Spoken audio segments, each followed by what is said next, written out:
Hello, hello. We are going to do some streaming for a change. We are doing the Tomb of the Nine Gods. We're going back to Chult, the jungle lands of Chult, where we did some earlier streams covering the lore of Chult itself and the jungles, fighting through dinosaurs and crossing rivers and all sorts of neat terrain. Um, we're going to now cover one of the dungeons that's connected to that storyline. So when you are doing the Chult campaign in the Neverwinter video game, you are going through a number of different quests and covering secrets and lore, and you follow this plot train that leads towards this tomb. It's very similar to what's in the published adventure, not 100% the same. It's a little bit different in what I think are very good ways. When you get to the last dungeons, then really the spoilers come on. So this does have some spoilers. If you're going to play uh, the Tomb of Annihilation hardback D&D game, you want to not watch this because it will take away from, I think, your enjoyment of what you will experience as a player when you go through this. So we're going to do this dungeon run. I just did it a few minutes ago. I wasn't sure if I was going to get into the queue, so I got into the queue and recorded it. So I'm playing a recording here. And what you will see in this dungeon run, we have a group that's very strong, though not tactically minded. If you're a Neverwinter MMO player and you don't know the mechanics that are going down, you'll want to sort of take some time to read one of the many guides out there that walk you through how to do this tomb. We had strong enough party that we could just beat our way through a lot of things, but what's nice about this dungeon is it has a nice mix between things you have to beat up and thinking parts. You must sort of solve puzzles and think through different situations, though if you can't, you will eventually brute force your way through it, and you'll see both of those things here. I like this. I think it's also a very good thing to do when you're doing tabletop RPGs. You want to have things for your brute force players, and you want to have things for players who want to role play or solve puzzles or think through situations, use tactics. So I think both in the video game and in the book, you get good coverage of this, so you'll see that. All right, so let's start this video off, and you'll get to see the actual tomb itself.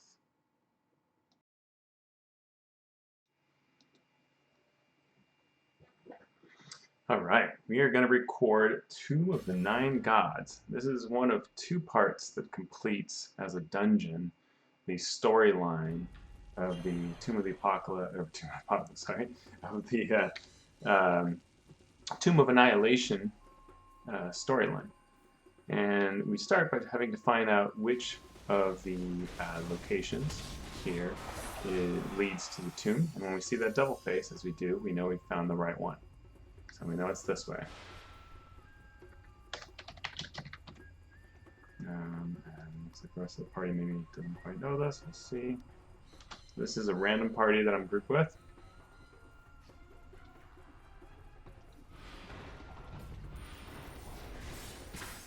So we'll see how this all goes. Let's see, am I wearing my correct hat? I am. A little Halloween event, so we can have the wrong gear putting on. I'm fighting some yuan tea here. So these are the outskirts of the Tomb of the Nine Gods that has been created by Sarah, and this is the entrance that we've now found. This is a little bit different from what appears in the hardback book, but it has a lot of similar elements. So there are some things that are spoilers. So one thing is we come to this tomb and we can see there are three faces, but we can do two of them here. So I can go over here to where I had the quaddle bear thing, and I can push aside the lid to free that spirit, which is one that's going to help me. And then we also have to find this guy, which is probably where they are. Yeah.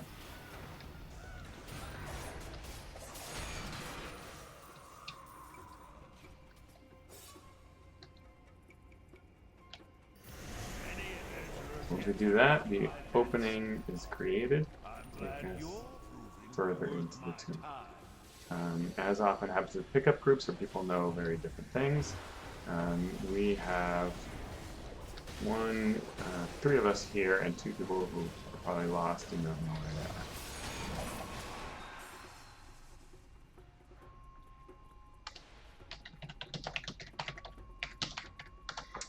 I like the way this place is designed.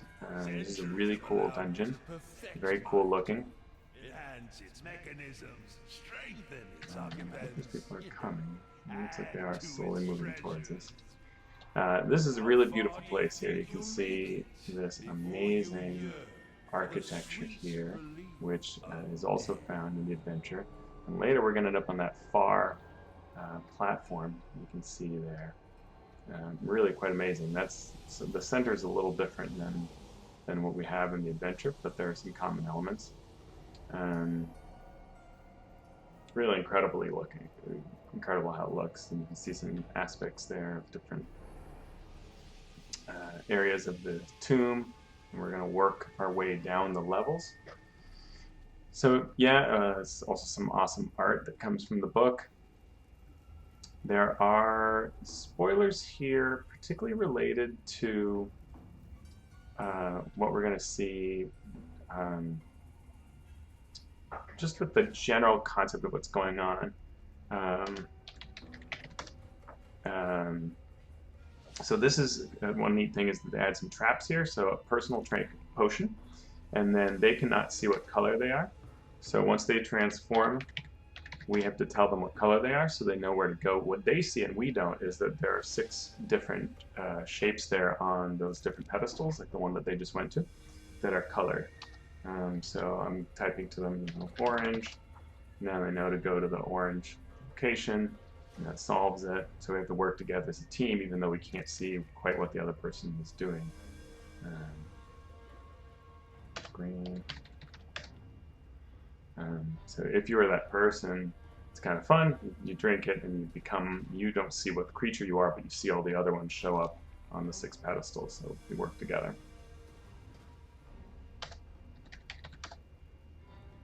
Crab, and the creature they're matching is color-wise, so it could be a different creature, but with a different color.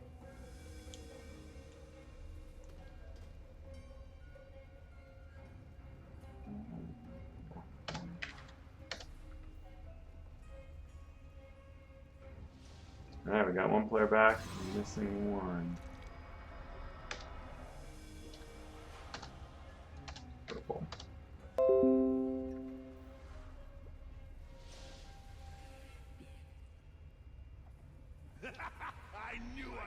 Oh, this person triggered the trap.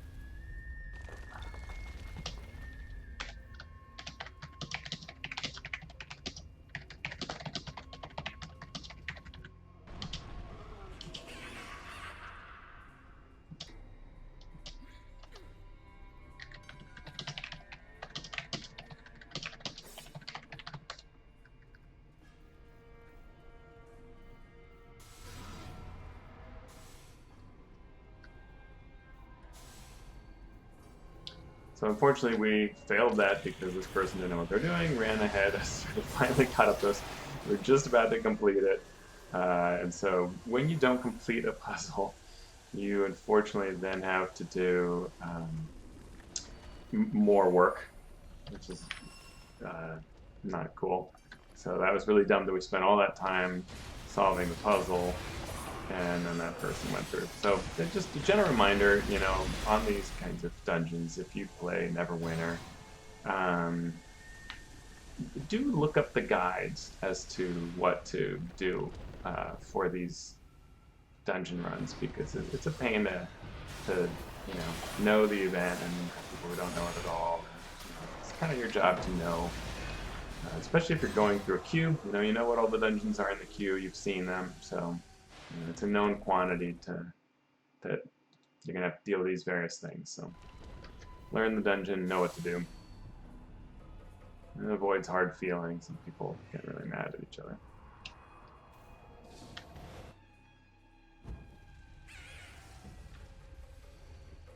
Alright, so now we are back on track to where we needed to be before. I'm getting to the next place.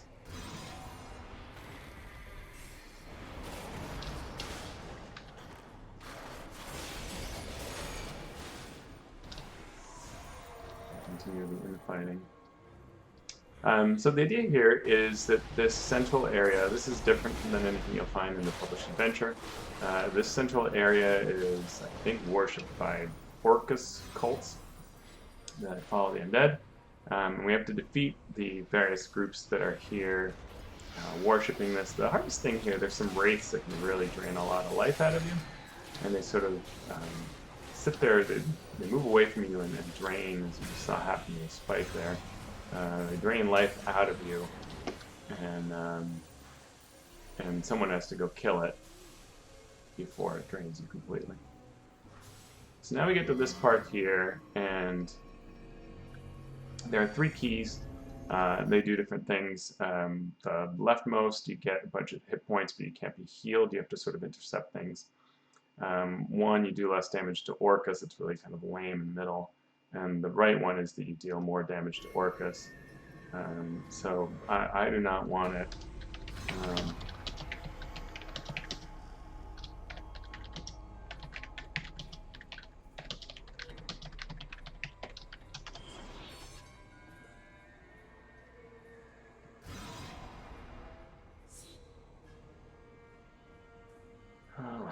So we'll see.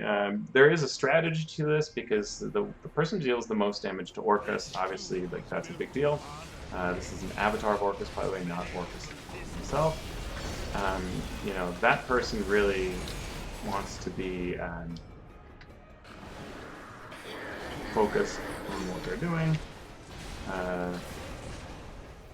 And then the biggest thing is if we take too long, there will be these orbs that come out, and they will kill you if they touch you. So one of the people who took the hit point ball, the hit point benefit, their job is to intercept these balls that come out. So you really, if you're going to do that roll, you need to really know what you're doing. You really need to know what you're doing, because Orcus is going to show up, or these balls are going to show up, and if they hit any other player, you're going to die. But fortunately, we're strong enough to defeat Orcus pretty easily, but very fortunately, because this party doesn't. Well, let's say 2 to 3 players maybe know what's going on here. So if you're going to do this, look up what the 3 choices are and know them, or at least don't grab one. You know, you can always. And there are guides out there that you can find that tell you what all these things are. But yeah. So we've made it through our first boss challenge. We again go down, and we're now further. We used to be back up on one of those higher pedestals, now we're down further. And we're leading our area through. Always nice to go through a little campfire type thing, get a little boost, and we'll go to the next place. So we're going to go through a series of traps, as we did before, and trials. It teleports annoyingly. There it goes.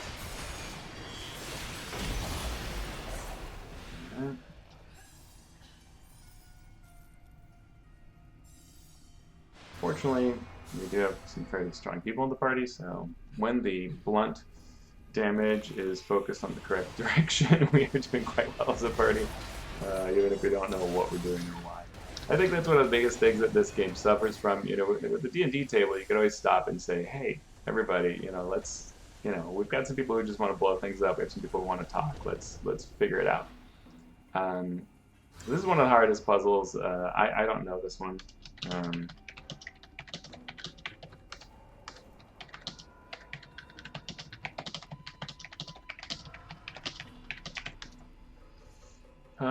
So this is a artifact puzzle, and you have to sort of match them, or put them in a certain order, and Spike knows what he's doing, or they know what they're doing, so thank you, Spike. That's awesome. When a player knows this part, then you can avoid doing it. There are a couple things you can do. So you can. One of the nice options, this is great for role-playing games too, is that if you know how to solve it, you can run through. I don't know the person saying that can bug, but maybe. But what will often happen is what's supposed to happen is you either go a long way, so you have an extra long time, or rocks fall and you have to slowly crawl, move these big rocks out of the way because of this rock fall. So if someone knows how to do the puzzles, And this one everybody used to skip this one, so some of us didn't learn it. I did not learn this one. But there is a method to it. In fact, maybe right now I'll just quickly look at one of these, see if they say what it does. You have to activate them in a distinct order. Many groups skip this one because of how long it is. So it apparently is better if you can communicate over voice chat, but we don't have that since we're just a random group. So we're all just going to watch Spike solve it by figuring out what order to go in.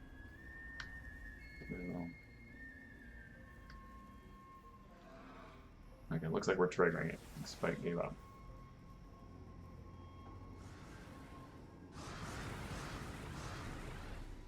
So it looks like we've got teleported due to failing the trap. And we're doing a different trap. Okay, so this one you just have to trial and error. And eventually you get teleported, so you got to kind of memorize which way to go and not trigger the doom. So 1, 2, straight, left, right, and you get across. A lot of times people put those little teleportation things down to indicate for their friends which way to go. But if you thought it was that easy, it's not. It's you got to do several. It's like with that here. Let's try that. And straight. All right, I made it through.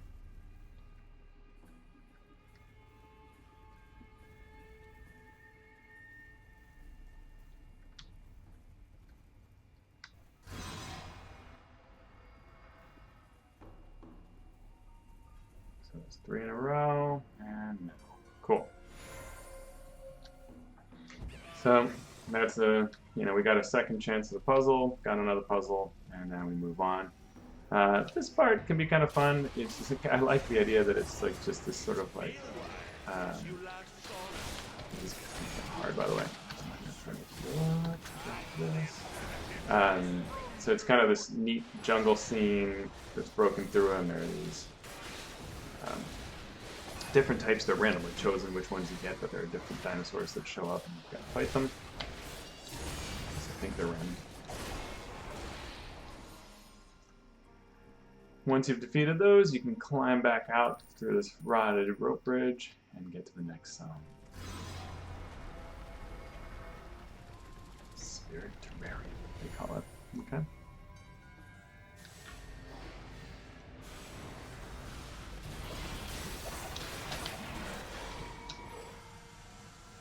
Good stuff. So we keep going through these revolving doors. We have made it through 2 trap sequences, 1 boss, so we've got another boss coming up. As you can see, we're getting lower and lower, working our way down Tomb of the 9 Gods. By the way, this adventure that it's based on, the D&D adventure, is my favorite D&D adventure to date, probably. I mean, Pharaoh is my favorite of all the adventures written, but I really love what's been done for 5th edition. With this tomb. Sure, like anyone else, I can comment on some things that are a little bit, apparently we're giving up. I think the tomb is a little bit too big in the 5th edition adventure. Here's the carry rocks element. And it can be sort of arbitrarily deadly versus rewardingly deadly. But overall, I love the feel of it. I love the Indiana Jones feel. I love the jungle exploration. And I actually like what's going on in the city, too. So I think, I just love everything about Tomb of Annihilation as a written adventure. For nearly everything. So this is what happens. One of the things that can happen when you are not solving puzzles. This takes longer, though it's not terribly longer.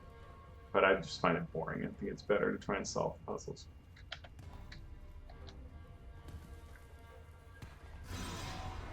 So once you solve it, whether by force or otherwise, get out here, proceed on. This is kind of a neat part. I like that they add this sort of story aspects here.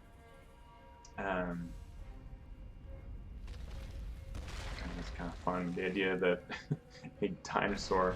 Oh, weird, I got it. There we go. There's the cutscene. It says T-Rex pushes through and creates a new way for you to go. And it's supposed to be sort of an explanation as to how you get through. My party did not do the cutscene, so I'm leaving behind.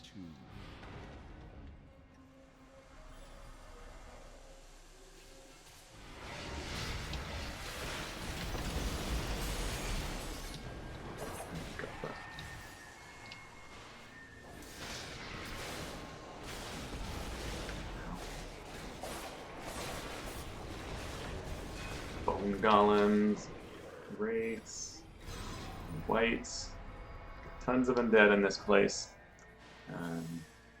So now we're going to Withers, and lore-wise, Withers is the undead who is charted or charged with the job of creating all the traps here. So the Withers, the trap master. This was actually one of the hardest things my group did when I ran them through the actual written adventure. Much harder than this fight should be. The Withers is still a pretty interesting fight. When you go in here, yeah, probably should not watch the cutscene when other people won't. So Withers in this version is protected by this bubble. You can see this bubble going on here, and you have to beat it down, which we're pretty good at doing, fortunately. Because there will be things like the grasping hand that comes up, and if you don't get rid of the claws, you will die. And we'll also do things like turn on fire jets, to cover the place in water.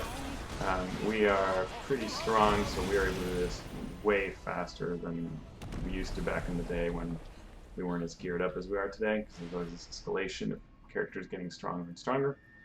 But yeah, there are fire jets that pulse out, and you get covered in water, and then traps, and then someone gets in the claw. So it can be really hard if you don't have the damage dealing potential.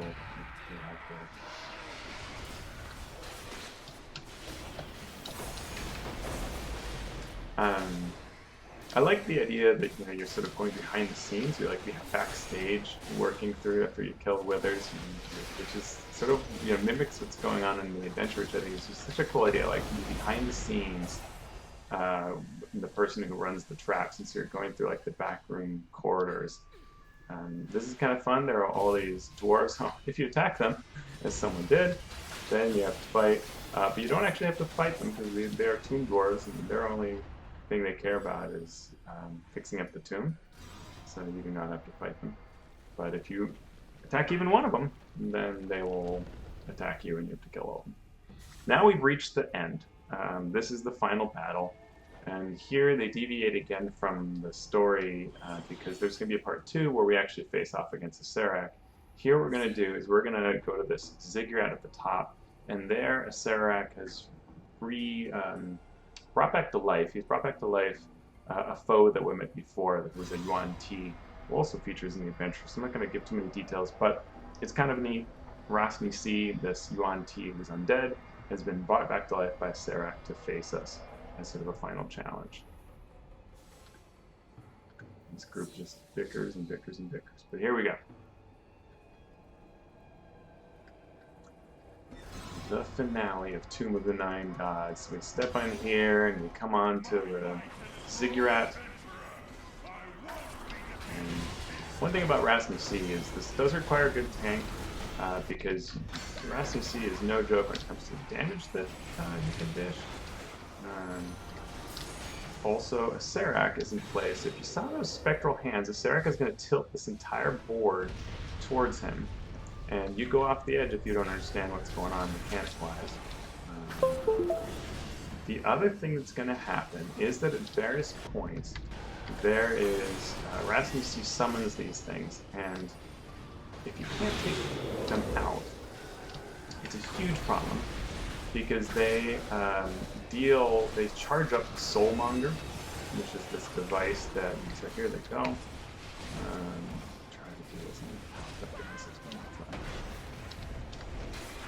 So they will charge up the Soulmonger if we cannot defeat them, which is made, but I think we got them all there. Oh, what happened? Well, I guess we charged up a little too much.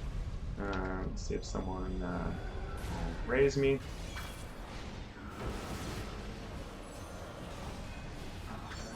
Heal me up. Wow, it didn't heal me up. Okay. So, yeah, so if the Soulmonger gets charged up too much, it's an instant die for everybody. So we don't want that. But now we've defeated him, so when you defeat him, you don't even have to kill him fully, but when you bring it down to a certain level, you cause Brassing Seed to be defeated, essentially, or Serac loses all trust in him, and will tilt the board, but this time throwing Brassing Seed over the edge, which you might have seen there happen, and that is the end of it. So it went really quickly because we had a ton of DPS. Let's getting steadier. And now it's reward time. The rewards are pretty old these days in terms of what you used to get, but sometimes you can find fun things in the chest. I'm going to just re-roll to see if I can get anything decent.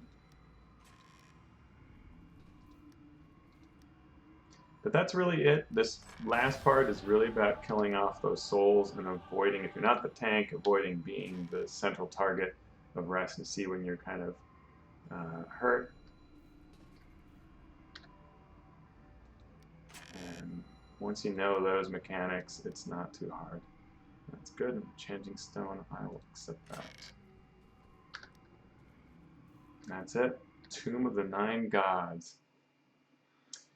When you have a good party, you can actually choose to, from that tomb, go on to the very next part. And the next part is the final conclusion of the series. That is where you confront a Serac, and it has even more devious and interesting mechanics, especially right at the beginning, where if you don't know what's going on, you will be a hindrance to the party because you might kill things you're not supposed to kill, and so on. So just like in this one, if you are going to do if you're going to do this content, I highly recommend that you should read up on it, understand how it works, and you know what you're dealing with, so you can be a good part of the team and solving the piece. If you're a tabletop fan, I hope you enjoyed seeing what the Tomb of the Nine Gods looks like in 3D. And I have to run through it quickly because I don't want to hold up the whole party as we go through more than I have to explain things. But it is pretty neat and pretty cool. I enjoy seeing it, how they reproduce, how the Cryptic team reproduces digitally the tabletop adventure. All right, I'm going to pause there. I'll talk to you soon. Hope you enjoyed the stream. We will do more. I have intentions on going back to an area that I haven't covered in the game before, which is the Well of Dragons area, and to cover how that very first 5th edition adventure was done in Neverwinter. So maybe we'll do that next time. You can support my work on the DM's Guild, and you will find all of my previous streams on YouTube. Thank you so much.